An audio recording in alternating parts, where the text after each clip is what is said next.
Oh, now you're back.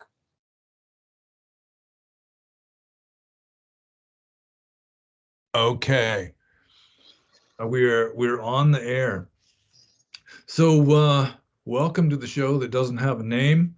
I'm your host Panyo Basa, and this is my honored guest Otto Excelsior. So as you can see, although the show does not have a name, both of us have names, so that Indeed. compensates to some degree.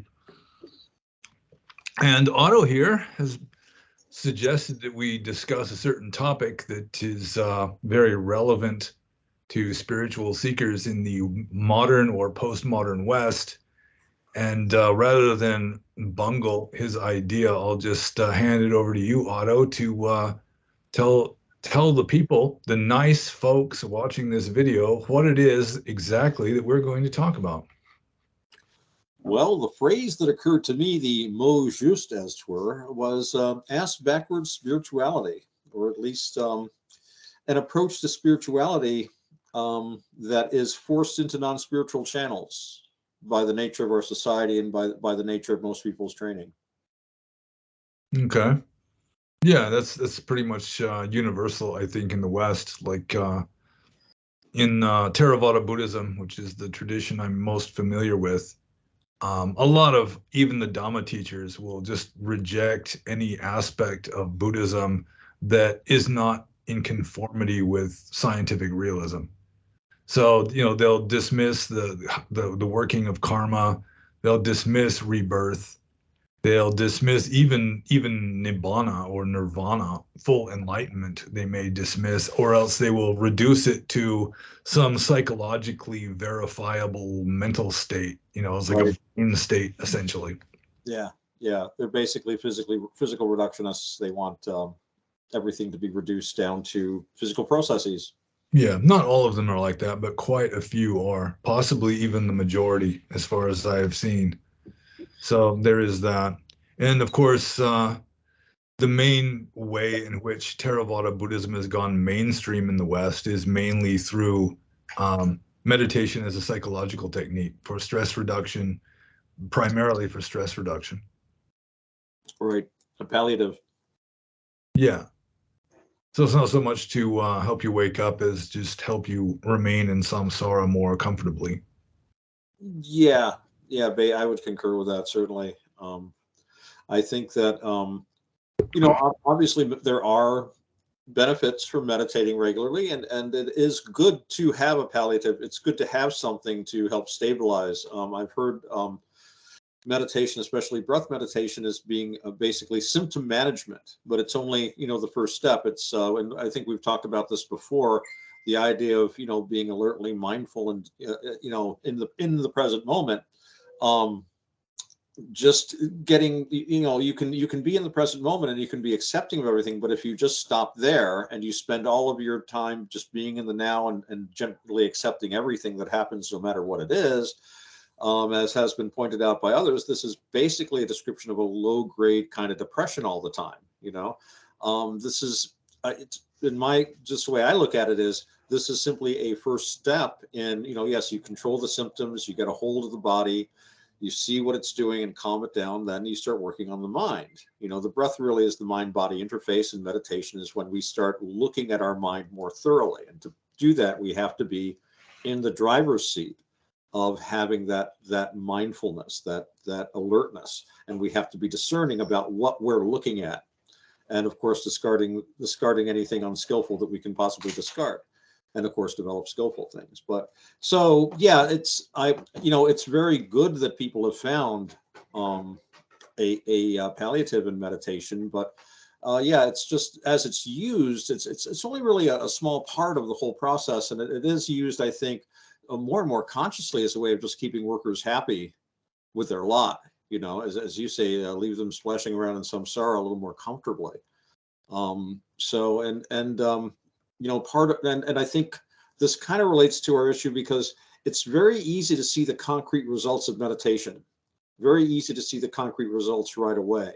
So you can look at that and stare at it. But when you start talking to people about controlling their own psychology, that's when they get uncomfortable, and they don't seem to, excuse me, this is making annoying beeps. people, turn this down. Sorry about that. It's reminding me to give my cat some medicine, but that's taken care of. Yeah. I think that once people start getting past the concrete results of what they're doing, they're less likely to want to commit their minds in that direction, you know. But and things like awakening, as anything other than just accepting the now, that things that are going to take work, especially. That's the thing that's going to like throw people for a loop. Well, I'd just point out that with regard to accepting the now, I think only an enlightened being could do that at like do it perfectly. Right. Because I mean, like Shakespeare said, there never was philosopher who could endure the toothache patiently. Very And it's true. like, I mean, just sitting in a room where nothing, where everything is just sort of calm and, nothing bad is going on, or you're on a vacation, everything's going nicely, it's all these new sights. So you're sort of seeing everything for the first time. But, just the dog barking outside the window or whatever it is, the same commercial that keeps coming up. If someone is actually trying to be spiritual and watching television at the same time, whatever it is, it's like, you'd have to be essentially enlightened to be able to fully accept whatever happens. So, I mean, that's one kind of niggle I would have with regard to what you were saying earlier. It's not so much as, I mean, I'm not sure about depression. I mean, depression involves a certain unhappiness, and if you're unhappy, it's because you're not accepting something. Something at some level, it may be subconscious. Sometimes, I've been depressed before, and sometimes it's very hard to understand what it is that I want, because anytime you're unhappy, it's because you want something. It Right. could be just something very subliminal, just deep down, just, I want something different, and it never even reaches full consciousness, or I mean, you can also say, from the scientific point of view, it could just be something genetics, just like a chemical imbalance or whatever. But still, if you're unhappy, it's because you crave something. I mean, that's the second noble truth, and it's fairly self-evident, I think, if anyone wants to sort of introspect on the issue. Well, I'm probably, thinking in terms of like what was a metaphor? If you're hungry, it's good to accept that you're hungry and not suffer over the fact that you're hungry. But at the Yeah. same time, it shouldn't keep you from satisfying your hunger. So talking about like using mindfulness to keep workers happy, that's different from using mindfulness in an attempt to become awakened, enlightened. Yeah. Yeah, Just as, or having your employees practice mindfulness for the sake of making them more productive. They work harder, and also they have fewer sick days because it's just good for right, general health. And right. so it makes money for the corporation if the workforce is practicing meditation to some degree. Yeah, they have to pay less on the medical insurance, fewer illness. Yeah, very true. But people, no matter who or where they are, they do have a spiritual dimension. I think that they need to fulfill one way or the other. And what's interesting to me is that people will tend to fulfill this through what they regard as the truest story of the universe available to them. So that, if you read books of a certain popular religion today, you have people who ascend physically to heaven. Um, and heaven was thought of as being, above the firmament. I mean, a more sophisticated person would have you going through the seven spheres and then going past the prima mobilum, and there was heaven just outside of the orbit of Saturn, as they thought of it. Yeah, quite an improvement over the barbarians believing that it was simply at the top of a mountain. Yeah. Whoa, barbarian! We have seven crystal spheres, concentric spheres, on the top of the mountain. Although you might come out of there and find that you're just on top of a mountain too. There is always that possibility. But Yeah. now, of course, if someone was ascending to heaven, and even at the speed of light, they wouldn't be out of the galaxy yet. You think of some specific individuals. that left here about 2,000 years ago. So it's more difficult for people to express their spirituality through some of the older imagery. And yet the newer imagery is not, it's designed to be in many ways anti-religious. And I think this can put a handicap on people who are, these forces are still working through them, but they're going to be expressing themselves in very strange and odd ways. And, I think it's epitomized in a quote from the television show Red Dwarf, where the one character was, bragging about how sophisticated and modern he is. He didn't believe in God. He believed in aliens. And they replace, images like aliens do replace for people a lot of what would have been, more traditional religious iconography. Or is it iconographic? Iconography? I can't pronounce these. Iconography. Iconography. Thank you. I knew that wasn't coming out quite right. And so, this is the new imagery, and yet it is an imagery which is specifically scientific and thus seen as rationalistic and anti-religious, at least by most people. Although I know there are quantum physicists who would say that religion and science are completely compatible. That's really a minority view. Most people. Yeah, I was reminded of that while you were talking, is that a lot of theoretical physicists, they're getting into mysticism. Oh yeah, when you take it far enough. Yeah. Yeah. So I mean, there's not necessarily a complete divide, although most people really cannot, including most scientists, can't tell the difference between just the scientific method or scientific process, scientific inquiry, and scientific realism, which is an interpretation of science. So they really can't tell them apart. Scientific realism is saying that, science is dealing with facts and it's explaining reality, Right. This external universe that's all around us, that's going on and doing its thing, regardless of whether there's anybody there to perceive it or not. Right. And I mean, it's not even the only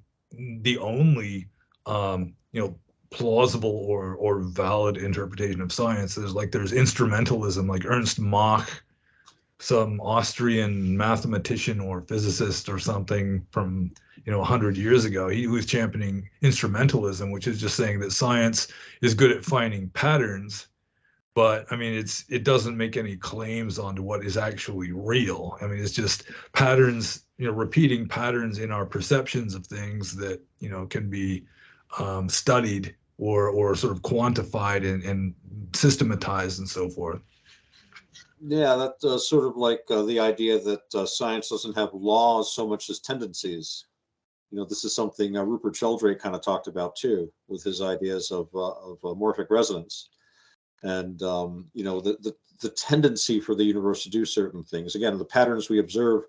That's the way it's always struck me. Is we observe nature, we try to see these patterns, and very often they can help us predict future events, at least, the way things are going to behave in the future. I mean, something as simple as we know we need to make a bridge with steel so thick for it to stand up under such weight, and so forth and so on, because we've noticed these patterns of how things work. But the idea that if you can't describe it scientifically, it simply doesn't exist. That's a whole different kettle of fish. Yeah. If you can't measure it and weigh it and so forth, then it's not. Or sometimes, even if you don't only have a theory, I'm always reminded of the case of ball lightning, which when I grew up, I mean, I remember I knew people who had seen ball lightning. I'd never seen it, but I'd heard reports. And for a long time, you'd read, oh, there's no such thing as ball lightning. People simply misunderstand what they saw, or they're lying, or they're drunk. And then I remember, I think it was sometime in the 1990s, I remember reading an article where they said, they finally came up with an equation that explains ball lightning. Ball lightning does exist after all. So, until that time, in the minds of these people that accepted this, there was no such thing as ball lightning. Until they had, Sir Brian says he's seen it too, until they had an actual, equation that would, it's like being sanctified by the Pope almost, it had to be, they had to find it in their scriptures of mathematics for it to say, okay, this does exist. And I hope they apologize to all the people they called liars or drunk. There's all sorts of things like that. Just even this like germ theory, microbes, pathogens, that kind of a thing. germs. Yeah, or another one would be plate tectonics, continental drift, which was just considered as a crackpot theory. Oh yeah, yeah. But I mean, germ theory. Come on, I've never seen a germ in my life. What do you mean microscope? I've looked in kaleidoscopes too. I see all kinds of stuff in those tubes. That doesn't mean I'm going to believe it. No, so but yeah, when I think the trouble is when you're trying to express or realize spiritual energies through certain conduits, it's going to warp those energies to a certain extent. These are things that we have a history of going back thousands upon thousands, tens of thousands. If you talk to Michael Cremo, we've been here as physically modern humans for millions of years. Not to get into that, but we've been here a long time. I think even the most mainstream estimates are always pushing back the date of modern humans a little more. So you might be more up on it, but isn't it between like 300 and 500,000 years they think there have been physically modern humans? Something like that? Yeah, maybe 300,000. Yeah, yes, that's a long time, and it used to be 100,000. It used to be much shorter, I think. And it's certainly time enough for us to evolve, psychologically, certainly. And we have developed certain ways of expressing our spiritual energies. I don't know what the spiritual energies are. We're dancing around that. How would you define spiritual energies? What are we talking about here? I think ultimately it's just ultimate reality, or like what Plotinus is, the one, it's just the absolute which pervades the entire universe, and everybody is just, I mean, we're bathing in it, it's like we're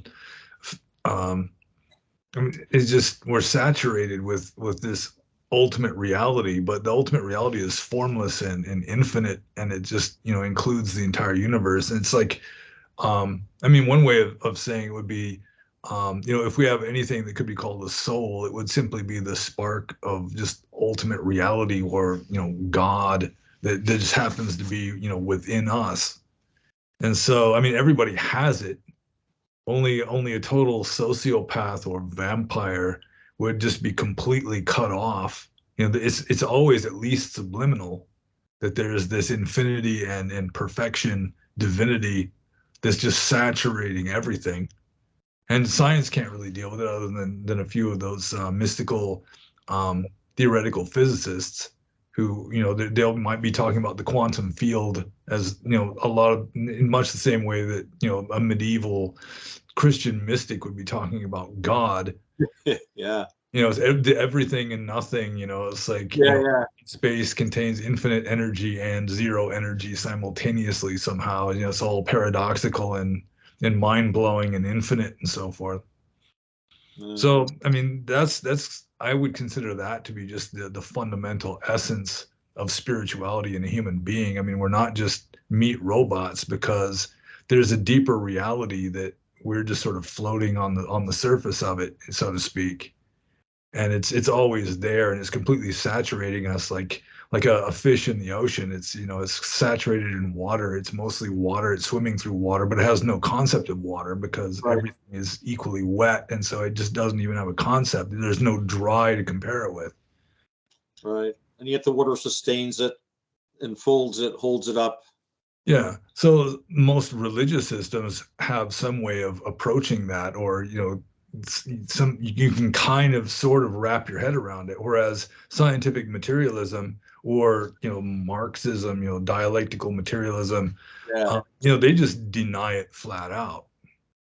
And so you're denying the most real aspect of your being, and it's unsustainable. It's just going to lead to all sorts of just imbalances and tension and friction, and sooner or later something has to give. And Yeah. possibly insanity, in which case you've got all these cracks in your mind that are letting the absolute shine through finally. Mm. But because this force, Q2, Alec Guinness, explaining the force, it enfolds us, uplifts us, holds us all together, and it's true, it does.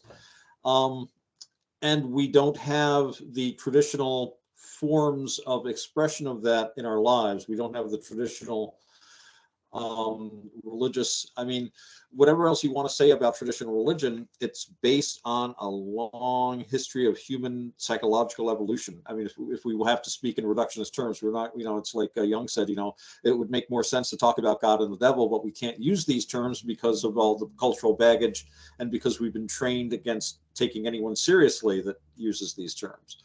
But the traditional religions gave people a way to express their feelings of gratitude, of worship, of spiritual hierarchy, of a place to seek contact with these things. And when that's removed, people are going to still seek contact. They're going to still seek worship. They're still going to seek guidance. And that's where we see in the secular areas, and we were talking about the Soviet Union earlier, we did see the rise of immense cults of personality around, like Stalin, for example, and people with almost a religious fervor, people who would martyr themselves for the sake of the party. That was Solzhenitsyn's book there, the Gulag Archipelago, or is it Archipelago? No, Archipelago, he talked about how these guys would be railroaded into these show trials, railroaded into Siberia. And even though they knew they were innocent, they still felt deep down that they were, that if the state says they're guilty, and they're proud to serve their sentence because they're, this is a sort of, this is really a religious kind, to me anyway, of martyrdom. I mean, these guys would have been marching into a lion's den with a little, singing psalms and stuff, marching into a Roman arena full of lions gladly being sacrificed for for refusing to worship anything other than Jesus. But they had to do it in the context of dialectical materialism. I think the impulse is basically the same, trying to live for something bigger than you. But I think, unfortunately, the thing that was bigger than them they were living for was secularly based, and thus ultimately was unable to give them the contact they needed or were seeking with that higher spiritual aspect that is actually basically within them. As you say, that spark we all have, although that sounds awfully close to Hinduism for a Buddhist.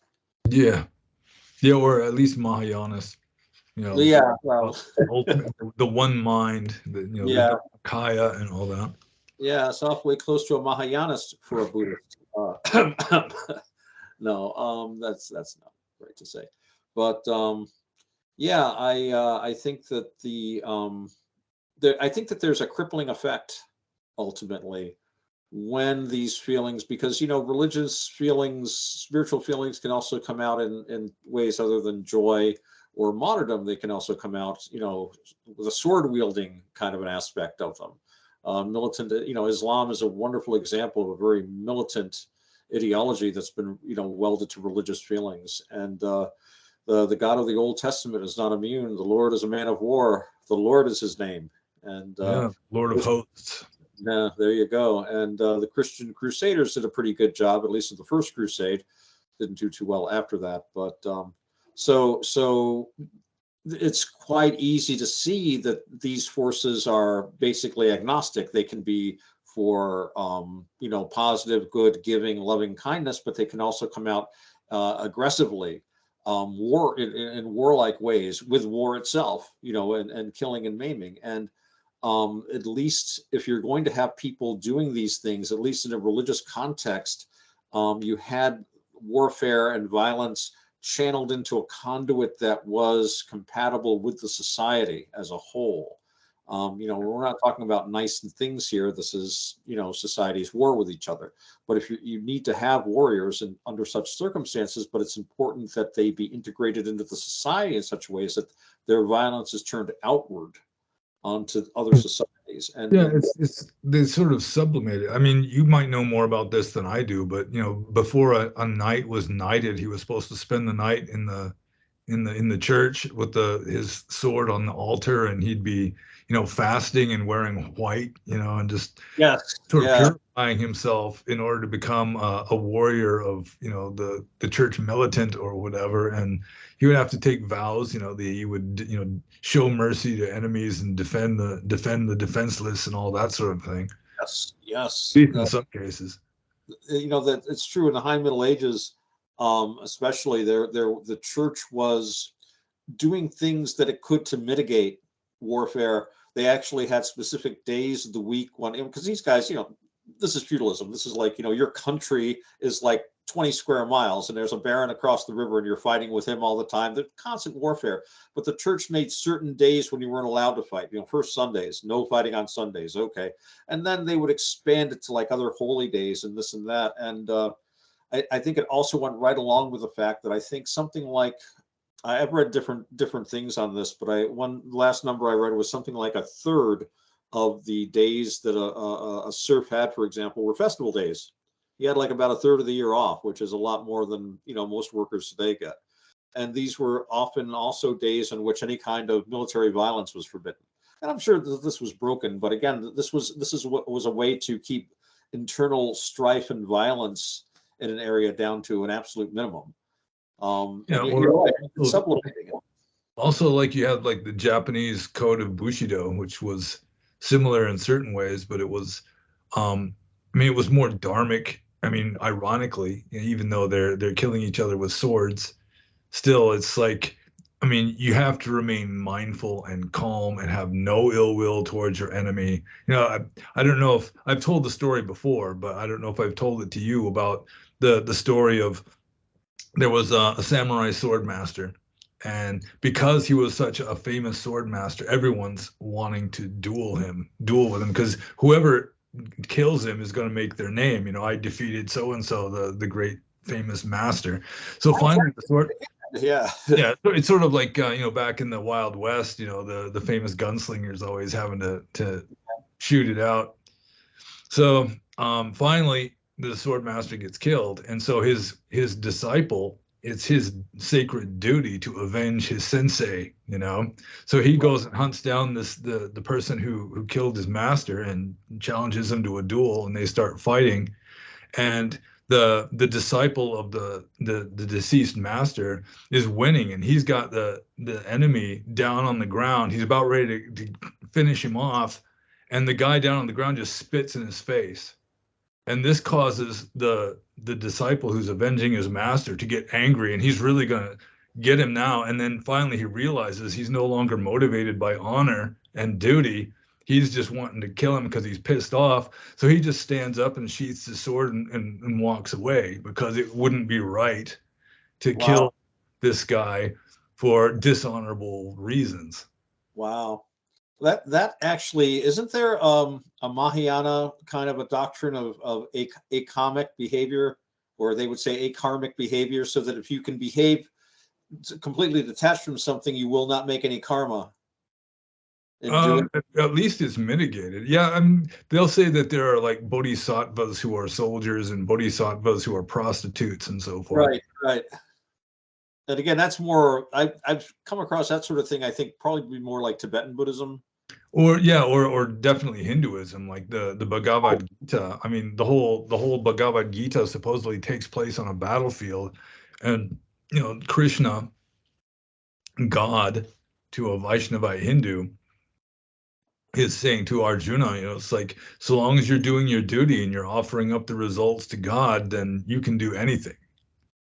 And all these people, including killing your own relatives in this battle. Yeah. Wasn't he saying something like, well, like they've all had lots of lifetimes anyway, and they're going to have a lot more. Basically, they're only humans. They're going to die sooner or later anyway. Yeah. And then there was, I think it was Ramakrishna, who was just saying, if you're moved to tears at the sound of the name of God being spoken, then, you can do anything. It's like you're just always living in this spiritually exalted state, so that, your physical actions are almost irrelevant.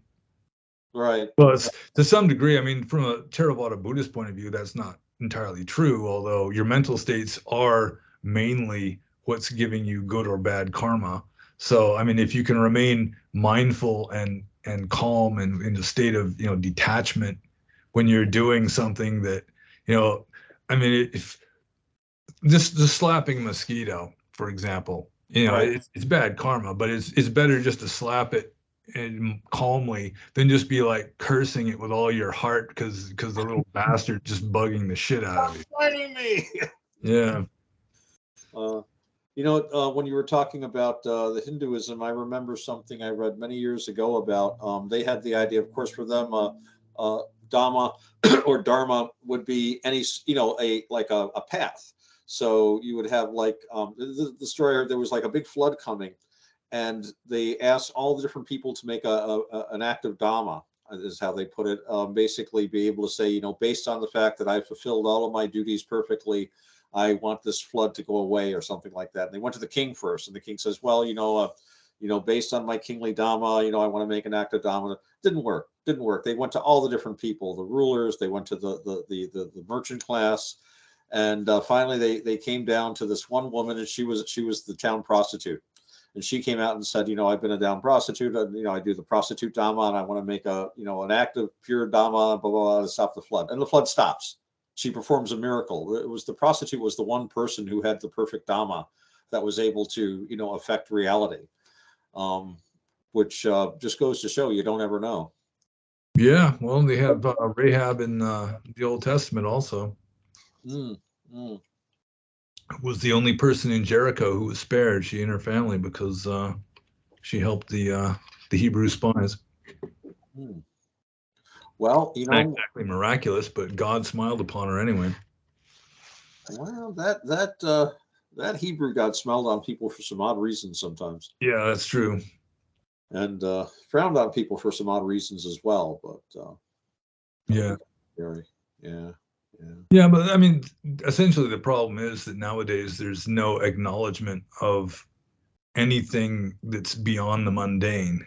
It's any previous religion other than just the most mundane, maybe the cult of the emperor or something, wouldn't have very much exaltation to it, but like in ancient Rome.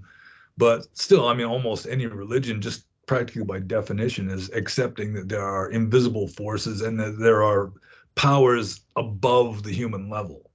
Whereas to a scientific materialist, the only power above the human level would be like, aliens or maybe AI. And it's all still mundane, it's all just, even the aliens, no matter how advanced they are, they're still enslaved to their brain chemistry, so.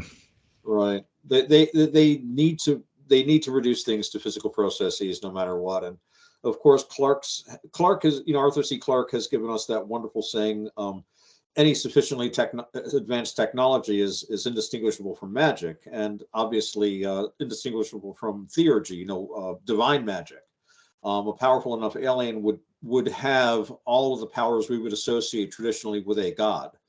And not just necessarily small g gods like the Greeks, but even possibly like, I mean, if they talk about, and I'm sure you've heard about it. What do they call it? Basically, the Omega event, or basically when you get to your technology gets to such a point where it basically gives you godlike power, you can control space, time, and dimension.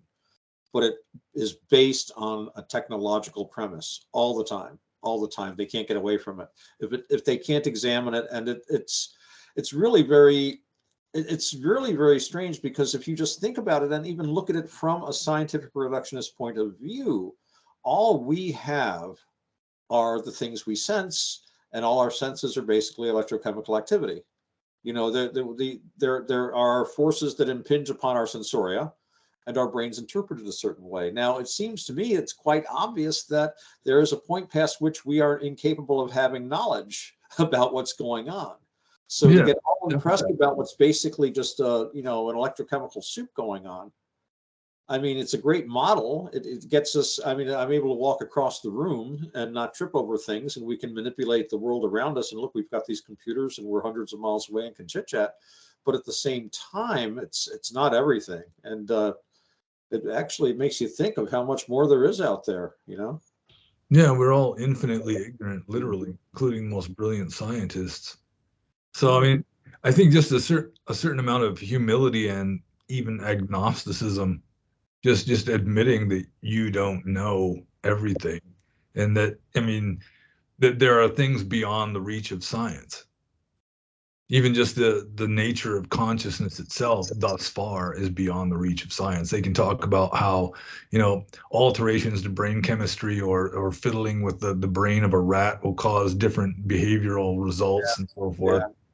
But just the nature of consciousness, like how brain chemistry could conjure up subjective experience is just, they just cannot answer it at all. Yeah, so much too that I've always kind of noticed. Whoops, hey, are we back? Lost you there for a second. Anyway, one of the things that's always struck me is whenever they say they're explaining something, usually all they're doing is describing it better.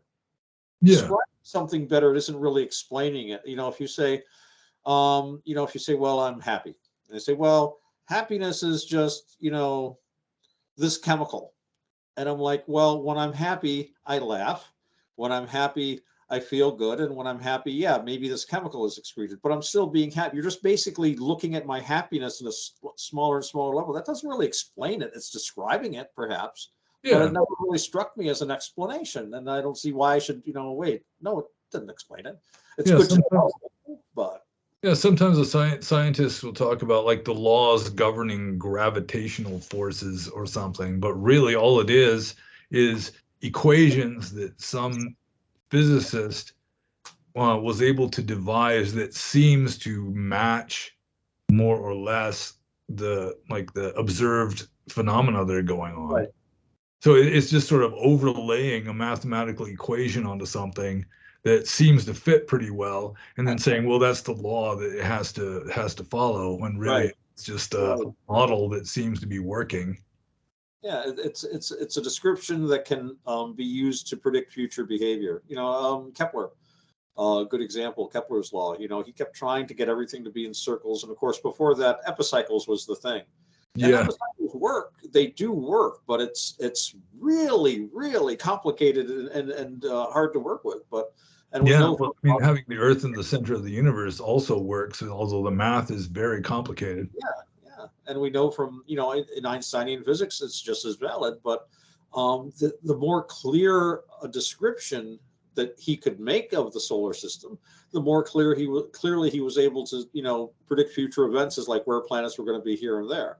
It's a wonderful and very, very useful tool, but it can't replace reality itself and the actual experience of reality.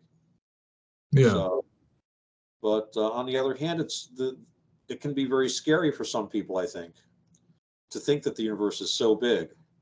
Yeah, well, just the unknown is scary. People really do not like not being able to explain something. And that's probably one of the original purposes of religion, is just giving people a handle on, what lightning and thunder are, and, what causes sickness and this sort of thing. It's just scary not to be able to understand or even have any kind of way of getting a handle on something.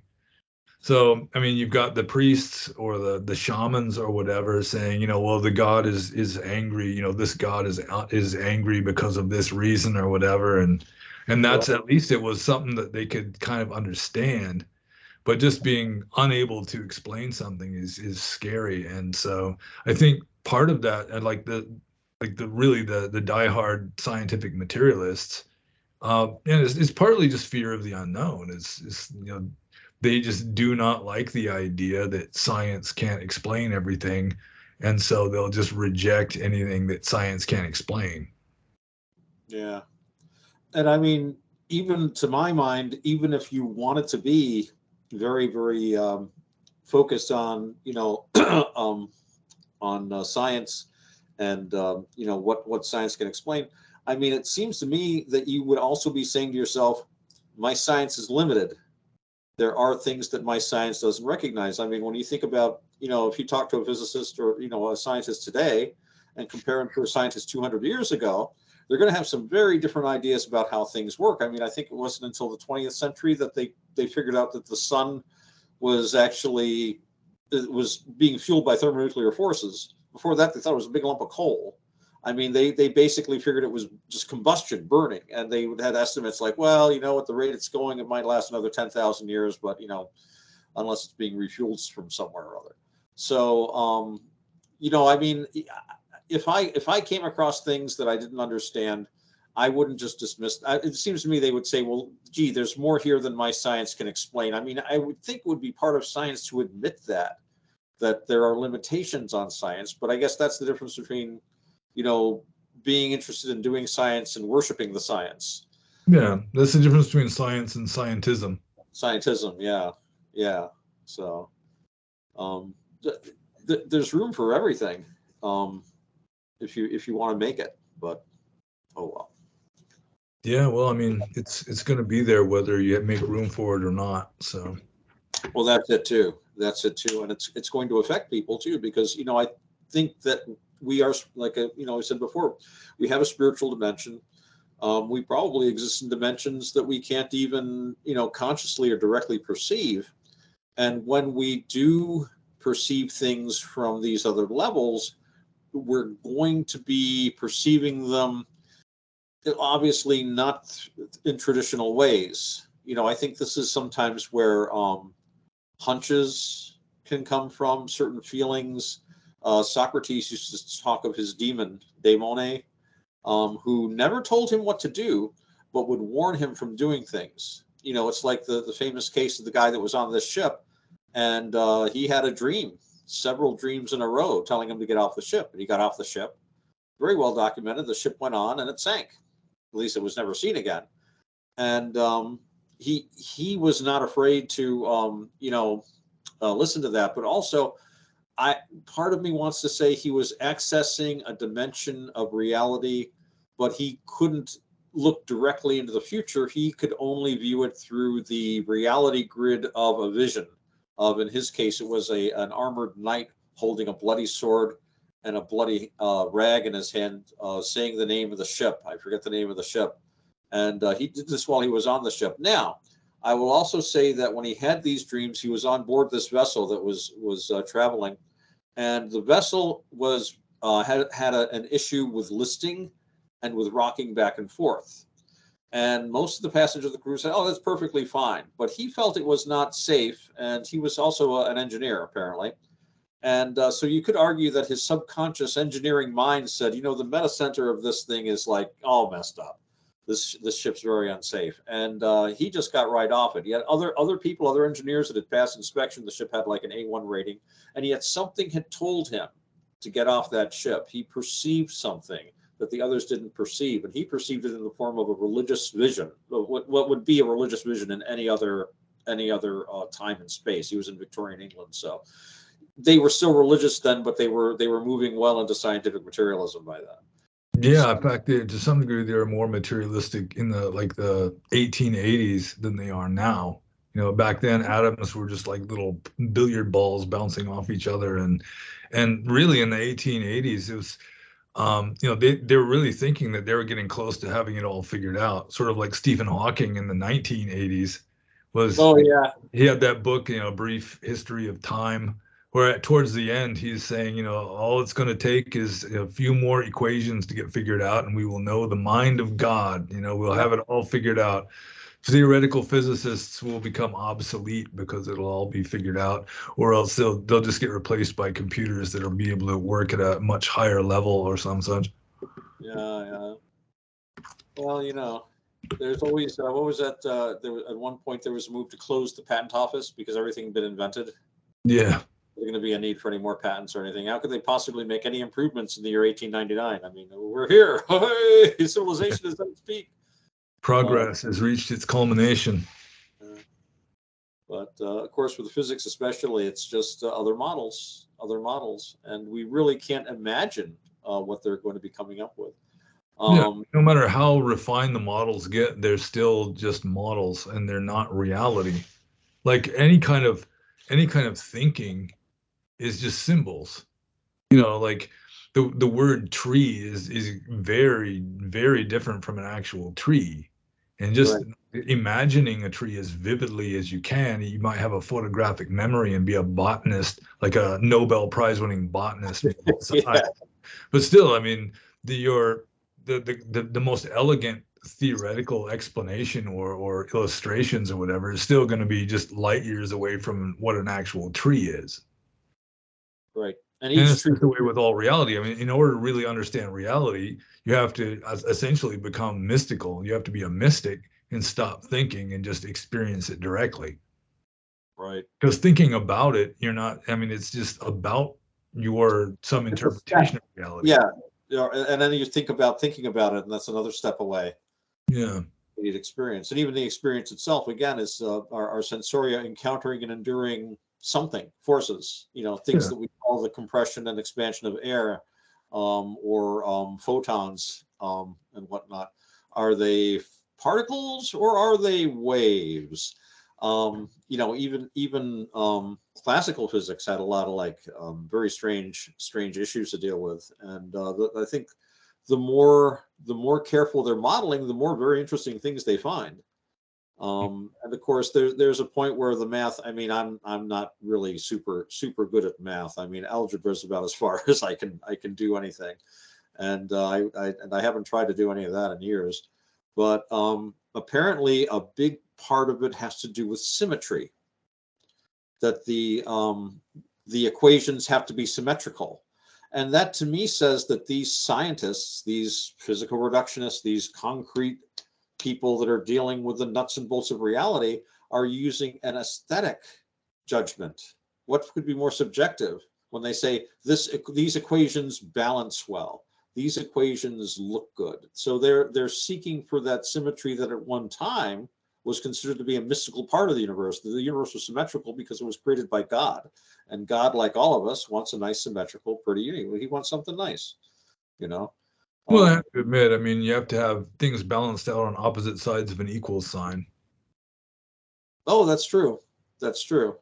Yeah. But even so, probably just going with like human psychology. I mean, mathematics is just a product of human psychology, and it's going to be following some of the quirks of human psychology, just of necessity. Oh, certainly. And, not just balance, but they speak about like the elegance of an equation. I mean, if you can reduce it to like a handful of equations rather than 3 pages, but I mean, why wouldn't the 3 pages of equations be? Well, it's like, but like you say, it is a result of human endeavor, and it's always going to be colored by that fact. In fact, I don't know if we could recognize a truly alien mathematics or even a truly alien language. We have trouble talking to dolphins, after all, and they share a lot of our same genetics. They're really kind of distant cousins. I don't even know if we could see something absolutely alien. Yeah, I mean, some aliens might be so different from us that we couldn't perceive them at all. Yeah, and also there, you could even have elements of an alien technology or civilization that would be completely unrecognizable to us. It's quite possible. Who was it who said that if nobody had ever seen a horse and nobody had a word for a horse, and nobody had any concept of a horse, you could take a horse and lead it down the street back and forth, and no one would see it. They'd probably see like the myth of like the pre-Columbian Indians on the coast where the Spanish conquistador ships came, and nobody could see it except for like some shaman. I mean, I think it's just a myth. It could just be like a story that somebody made up. But the shaman at least had cultivated some open-mindedness. He was able to see things from a different angle than the ordinary village normie, and so he was able to see them. But again, it could just be a made-up story. Yeah. But I mean, really, I think it was Einstein who said it is the theory which determines what we can observe. And that's true not only in physics, but in pretty much, I mean, it has some application just in everything, really. Day-to-day life, really, yeah. Most people, they see, the mind comes first. The mind precedes everything. And all perceptions that people have are very colored, very influenced by the mind that they're using to interpret the information, and they will not see some things. Yeah, like Ram Dass used to say, when a pickpocket meets a saint, all he notices are his pockets. Yeah. And what does a pickpocket notice? What? Little joke.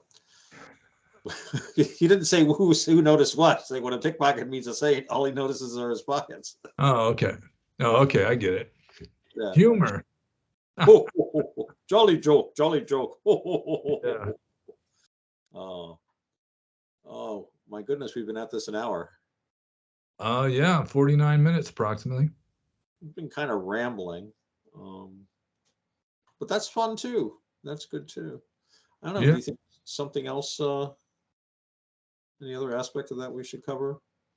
Well, I guess I just sort of like a synopsis is really in the West nowadays, people are just to some degree enslaved to not just an unspiritual, but to some degree an anti-spiritual way of looking at things, which is a handicap because it's just cutting them off from deeper levels of reality. Right. And I mean, some people, I mean, if you practice meditation, like some people might be practicing meditation just as a way of relieving stress, but if they're meditating correctly, then they're going to be getting benefits from that and they'll be gaining insights from it, maybe. And then their reasons for meditating will gradually become wiser.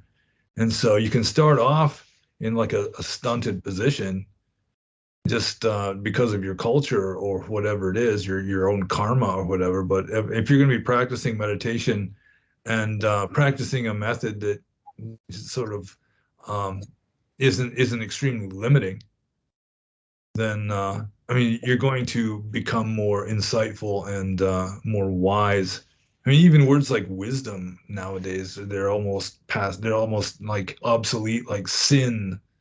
You know, it's just doesn't really mean very much other than maybe, you know, some CEO who turns a company around and starts making, you know, becomes a brilliant success might be called wise or something. But Yeah, aside from words like that, dignity and when do you hear the word dignity much anymore? yeah, I don't think really, there's or much of honor. it. Or honor, yeah, honor and loyalty, yeah, yeah, yeah. Yeah, No, well, and I think too, when people don't have an outlet for these spiritual energies, for they really crave a connection with this. And when the craving is only they only attempt to satisfy these cravings with usually more material goods. Just buy this, that'll fill your emptiness. Who was it that said that greed is a spiritual quest or something? There was some kind of a thing about that. um, but the hunger people have, and you're not really given anything to latch on to. I mean, we look for deities, we're given space aliens. We look for heroes, we're given celebrities, and a lot of energy is spent on this. One of the things that I first got, this first struck me when I lived in the city of Buffalo, New York, and there they have a team called the Buffalo Bills football team. Many people may have heard of that who are watching this. And the first thing I noticed was that the entire town worshipped the Bills, and there was an element of religious worship. I would know people. I had some friends there when I first moved there and say, well, let's go to this party. That's sort of, oh, a party, huh? Well, when I got to that party, everybody's wearing Buffalo Bills outfits. So there's a special dress. Some people would actually paint their face in a certain way. This was a ritual they would do, and they would paint it the same way for every game. This was important for the magic to work. We would gather, and everybody would be watching the game on the TV. And this one time, they were playing the Miami Dolphins, so they would have a little plush dolphin and a little plush bison, which is the symbol of the Buffalo Bills. So don't go with the Buffalo Bison thing. But anyway, every time there'd be a commercial break, they would take the plush buffalo and make it jump up and down on top of the plush dolphin. This is obviously sympathetic magic. yeah, And they would have cheers and chants they would do. There was this communal feeling. Of course, there was ritual use of intoxicants. There was even unritual use of intoxicants. The beer just flowed like water. And then actually attending a game, when this behavior is even more intensified. I knew a gentleman who swore up and down that he went to his season. He had season tickets. If he went to his seat when the Bills played a home game and he wore the correct clothing, did the right magic, theurgy really, the Bills would win the home game. And it worked.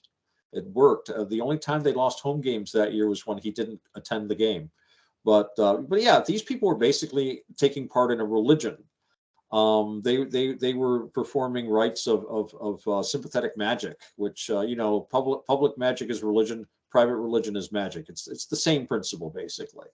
And and I realized that this would have been like a Dionysian cult in ancient Greece, with these people getting together at these set times, imbibing these liquids, singing these songs, and getting so emotionally wrought up in the game, in the agon, the struggle, And when you consider that all theater and music in the West anyway comes from, well, not really all of it, but basically our theatrical traditions come from the cult of Dionysus. It was a religious performance.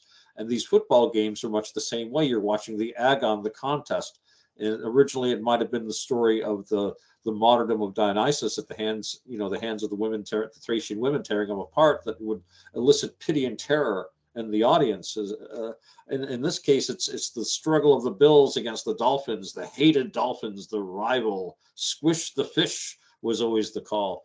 Yeah. Deliberately insulting those mammal worshippers by calling their dolphin a fish. So yeah, these were religious feelings that were being expressed through the secular means. It wouldn't take much to push it over into a complete religious cult, And I've seen the same thing in with children meeting Santa Claus for the first time. When I first was studying religion, I was one of those aficionados of the idea that all of the mystery cults required the use of magic mushrooms, the kaikian, which was an apparently LSD drink, or other. I mean, the other. I've heard of all sorts of other substances being posited as being used to create a religious experience. But when I've seen the religious awe and ecstasy on the face of like 5, 6, and 7-year-old children meeting Santa Claus, you see like a power that can actually be aroused in people completely independent of any chemicals. And at a time, especially, think going back again to the Dionysian theater, when there was no television, there were no smartphones, there was nothing to distract people from, this was probably the only dramatic performance they would ever see. They would be locked into that. I mean, to get an impression, one of my earliest things I did when I started this path was I was sitting with a bunch of people watching TV, and I watched them while they watched the TV. And I suggest to any viewers here, if you're sitting with people watching television, watch the people watching the television instead of the television. It's mind-blowing, because you go into a hypnotic trance, and people will move to what's on the TV. It really is a remnant of the bicameral mind. I'm not going to get all Janesian here, but you're always going to bring them up at least once. I gotta at least. We are hardwired, according to Janesian theory anyway, to obey voices, to crave authorization. Every little kid that acts just like Bart Simpson or Homer Simpson is craving the authorization of following that archetype, which is presented through the medium of an audiovisual drama, basically.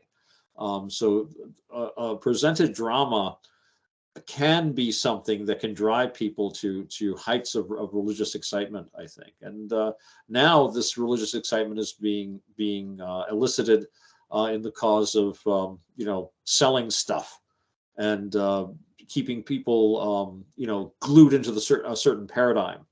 And it's really under the control of not wise philosopher kings, if there ever was such a thing. Please forgive me, O.C. Sure, if you watch this, about the reference to philosopher kings, but rather by people who are basically looking to make money and to increase their own power.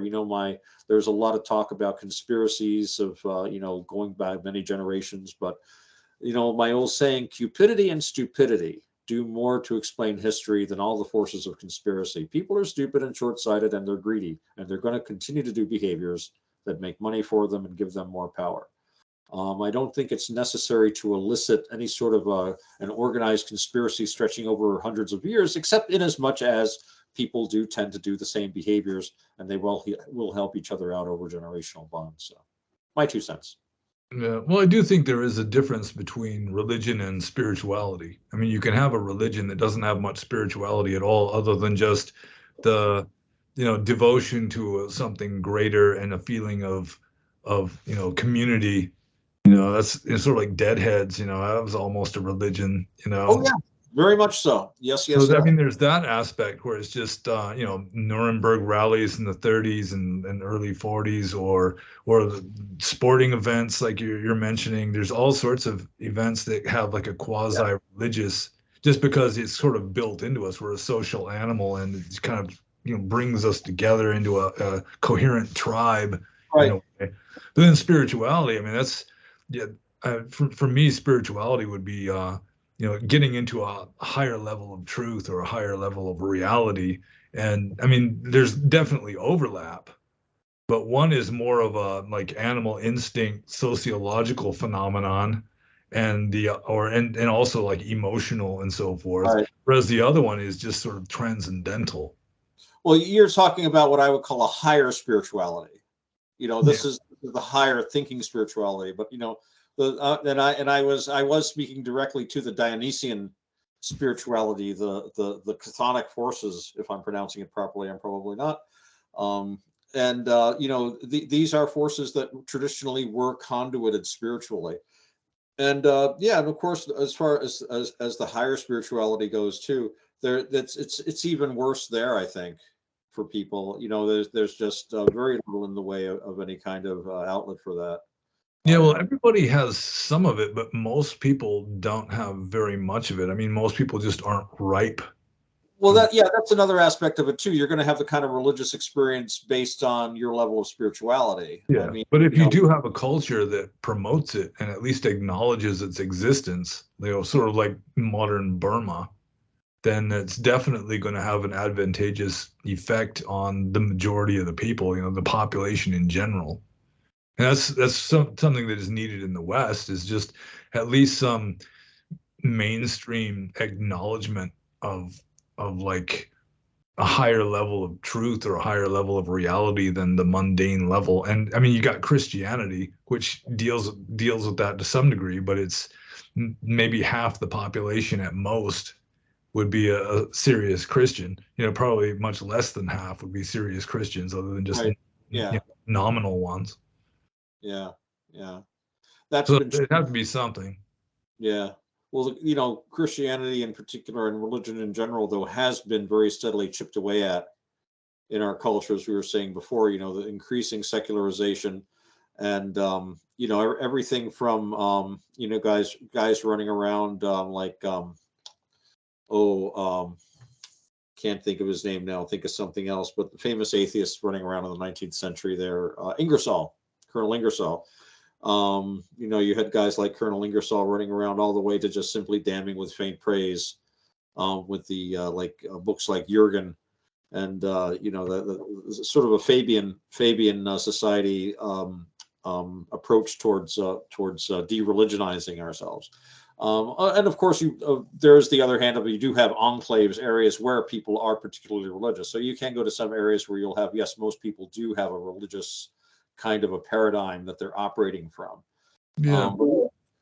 But even in It the is, West, what, it is interesting that like the Enlightenment, ironically named Enlightenment, was, I mean, they were trying to replace superstition with philosophy, which yeah, meant they were trying to replace Christianity with what eventually just turned into materialistic science, and that yeah. was going to somehow lead to a golden age. But now we've got pregnant men and all this kind of Well, strangeness going on. it's that's what happens when I mean, the problem is when you try to replace um, religion with philosophy, then you have nothing but the endless arguments of the philosophers, and it's going to be basically reduced down to what they can point to concretely. I think that there would be a move away from any kind of, for want of a better word, metaphysical, although there are issues with that word, but issues of a metaphysical nature, and also when you have reduced things down to getting messages, when you reduce things down to physical processes, you're basically I think that the logical extension of this, the logical conclusion of this, is basically annihilationism. And I think there was an annihilationist sort of a strain all through the Enlightenment. Yeah, and it occasionally would result in just like reactionary backlashes towards spirituality, like the whole spiritualism of the late 1800s, like right after Darwin came along with, the just the finishing blow against creationism for as far as most people in the West were concerned, and it just resulted in like this pushback coming the other way with faith healing and spirit mediums and all this kind of stuff. So, I mean, there's always going to be that need for spirituality in enough people that, I mean, there's always going to be this force sort of fighting against like something like Marxism or just scientific materialism because it's just spiritually dead or spiritually bankrupt at best. And Well, people do have the need, and if they're just locked into just a spiritually bankrupt society, it'd be like the guy in Brave New World. He just hangs himself at the end. It's you got like insanity or death or just force fitting yourself into this spiritually dead society that I mean anyone who's got spiritual talent is going to find spirit everywhere, but if there's no support for it, then he's just going to be an outcast or a weirdo or something like that. So yeah. it would be good to have more support for it, but in the modern West or postmodern West, I'm not exactly sure how that's going to go about unless postmodernism really takes off and you've got just sort of a reversion back to magical thinking and just Well, thinking. that's, this is really where you've got to look, I think.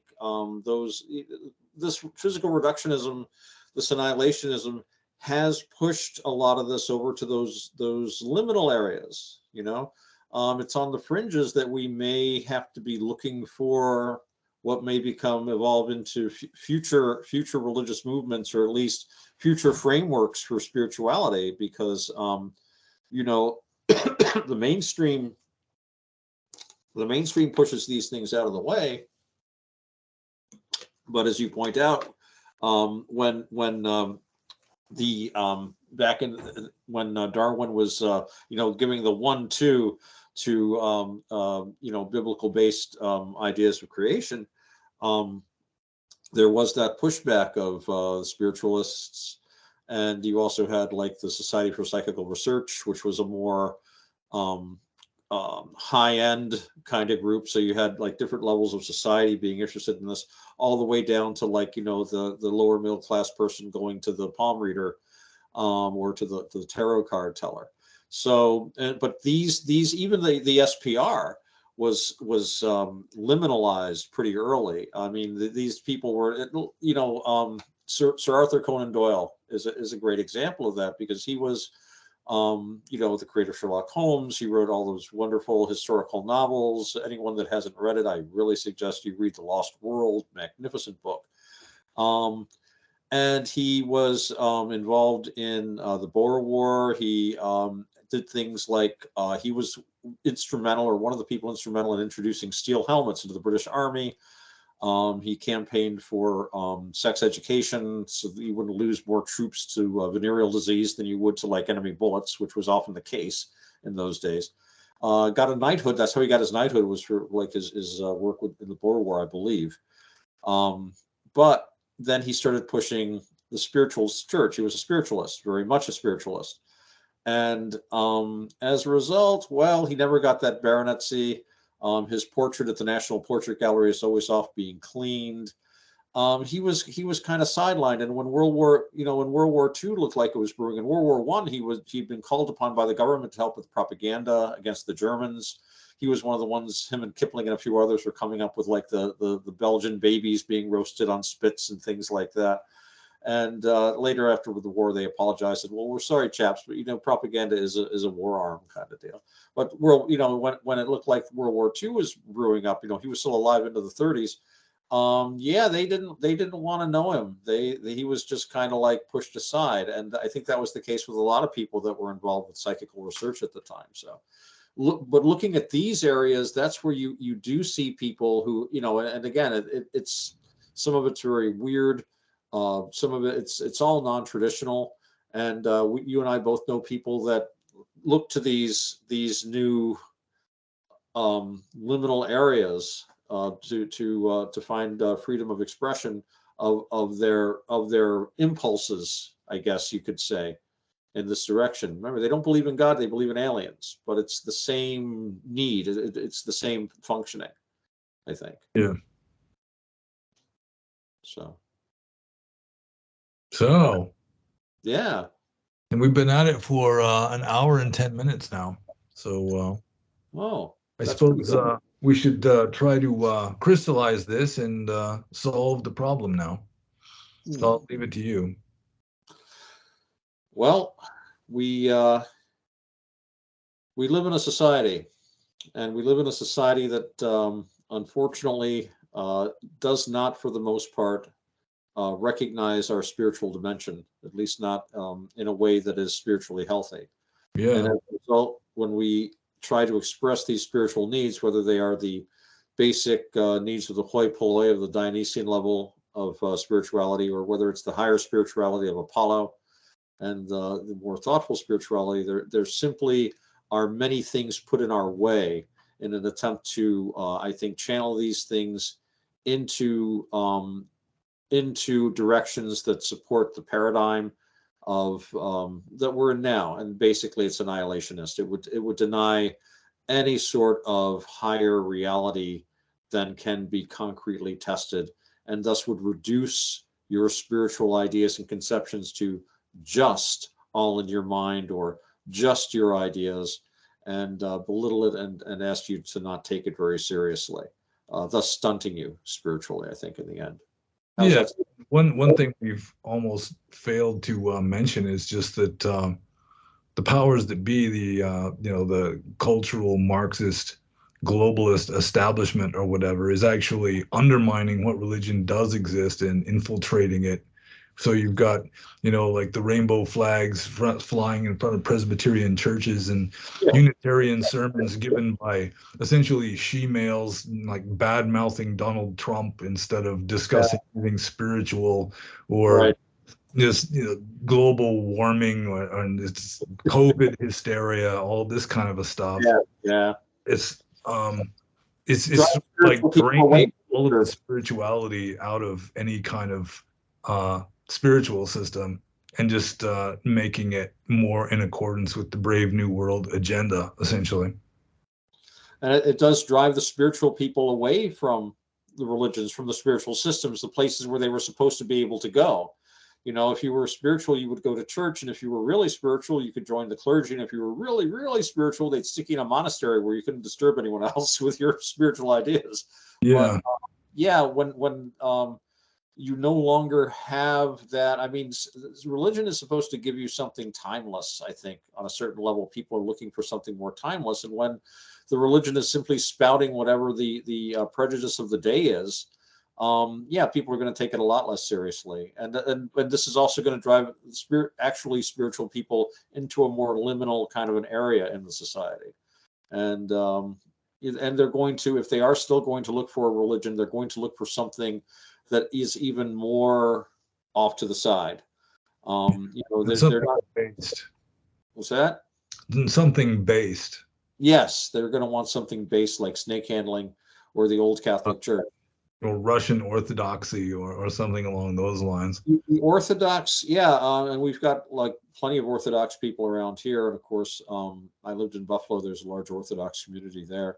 There are still some churches that have not sold out. They still like do the same teachings more or less that they did, 1,000 years ago, rather than churches that basically change their teachings based on whatever the, some kind of a poll or something like that. And I guess that's called changing with the times and developing with the time. I was just actually, before we went on, was talking with Sir Brian about this, about Buddhism and how it's changed, and because it goes to different countries and there are some changes. He says, "Oh, does that mean it's adapting itself and keeping itself relevant?"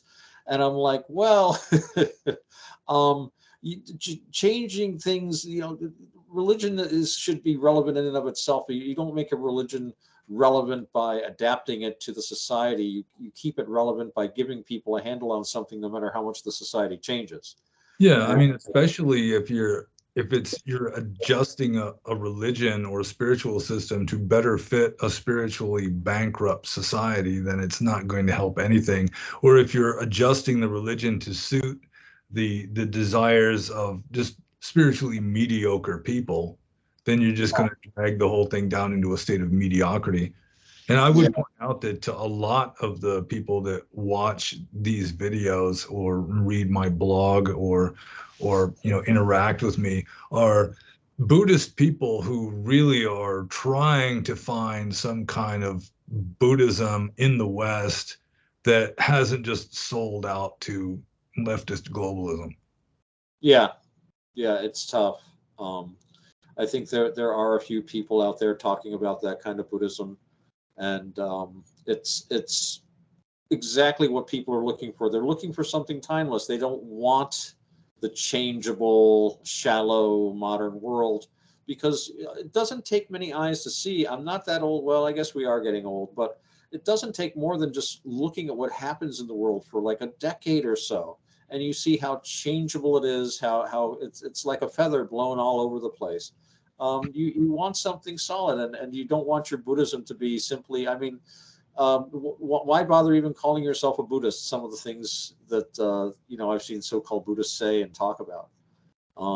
But yeah, I think that there is definitely, and we've talked about before about looking for a spiritually robust path, something that challenges you. You don't want to go into a church and say, well, we don't really have any sins anymore, so just do whatever you feel like. I mean, what kind of a challenge is that? You might as well just sit home and watch TV. I want something that says, well, you want to spiritually challenge yourself. Okay, well, why don't you stop drinking for a while and see what that does to your mind? Or why don't you stop doing this for a while? And, there used to be 7 deadly sins in Christianity. They were all pretty bad. Now, most of those 7 deadly sins are necessary for the for the continuance of our society. Yeah, pretty much. Yeah, it used to. I read somewhere it was like after the Industrial Revolution, all of the 7 deadly sins except sloth became virtues. But now I think sloth also is praised. Oh, yes, especially now with increased mechanization and Yeah, and increased television and video games and so forth. yeah.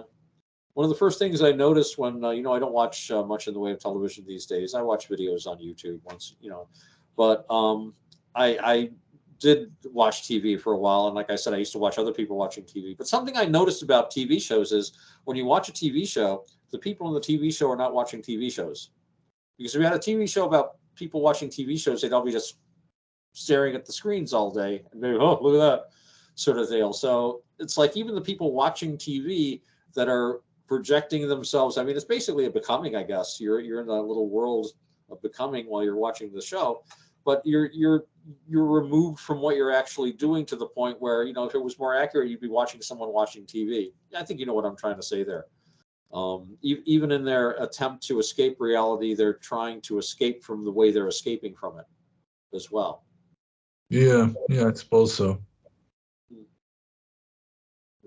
So I guess the thing to do is just do the best we can, mind our own garden, as Voltaire would say. And if enough people are minding their own garden, then the whole society is going to shift. But it takes a minimum amount, of sort of a new critical mass of people who are trying to wake up or seeking something more profound than materialism, and then something will shift. But it's going to take enough people who really want to do that, and it may be that things have to get really bad before people are driven to a state of desperation enough that they're willing to really radically change the whole way that they're going about things. Well, like you say, there's Candide, tend your own garden. I remember that. Yeah, it's important to not let yourself be hooked into it too much.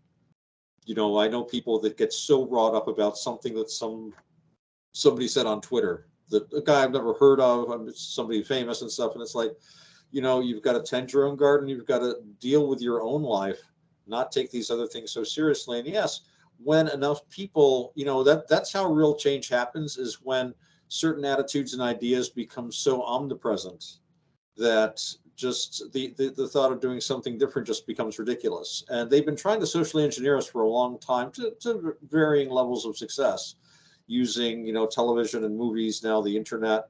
The internet isn't working out so well for them. But even so, even with all that, there are elements of our culture and society that are totally beyond the understanding and control of the people that run the internet. It's like a scum on top of a great bubbling pot, and there's all sorts of things going on down there that they have no idea.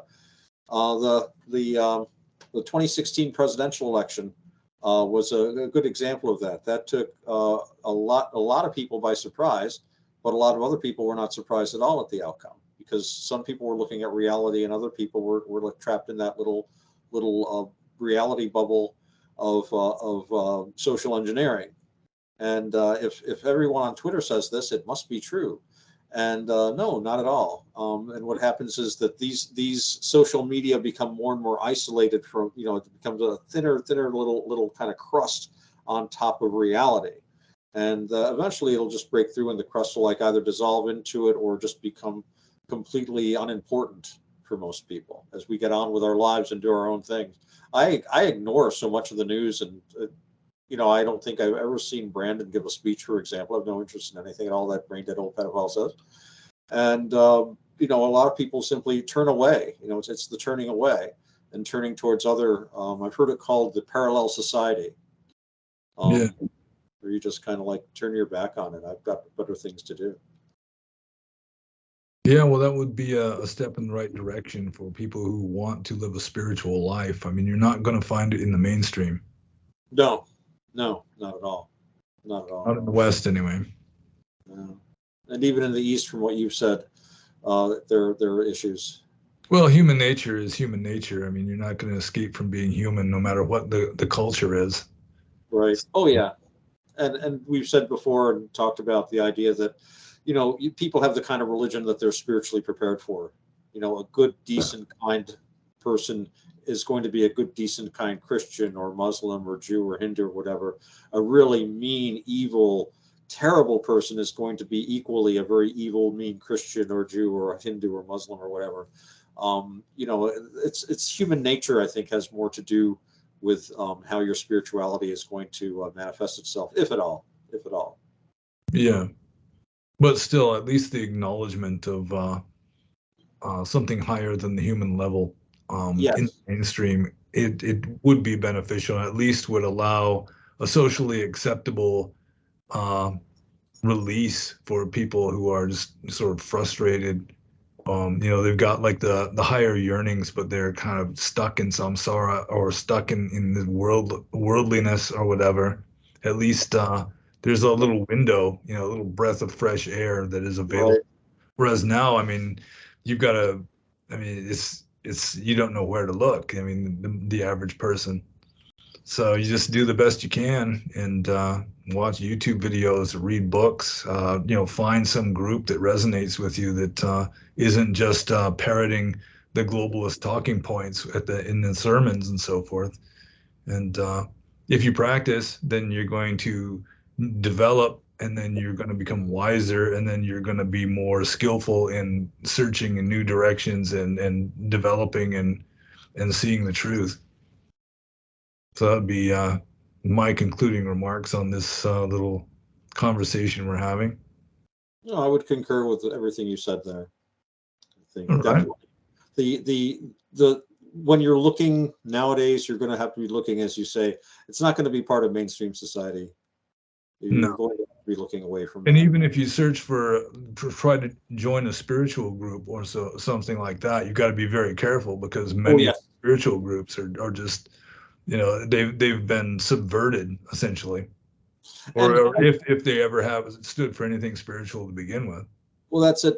People have different ideas of what spirituality entails, and then a lot of people are looking to be part of a spiritual group in which it's not necessarily going to be very spiritual. What was the meme online? It's like, I'm spiritual. No, you're not spiritual. You take drugs, hug crystals and listen to voices in your head. It's not the same thing. But no, so yeah, there's that other half of it too. The kind of groups will appear that are called for. But I think you're right. There are, you do have to be very careful. There are a lot of groups out there that call themselves spiritual, and that's not really what they're designed for. They're basically just, social clubs and things to reinforce people's paradigms. You're never going to hear any Dhamma that contradicts the mainstream teachings. Yeah, nothing ruffles feathers. Yes, and but on the other hand, there are people who are genuinely seeking, people that are trying to practice the Dhamma in accordance with the Dhamma. And people on whatever spiritual path that they're on, they're traveling it in sincerity and with application. So those are the guys you want to hang out with. And when the pupil is ready, the teacher will come. So they say. And when the teacher is ready, the pupil will come sometimes too. Yeah. Yeah. Okay, I think we're done then. I think so. Now, if you turn it off, can you turn it off there? Yeah, you turn it on, so you have to turn it off. See what happens.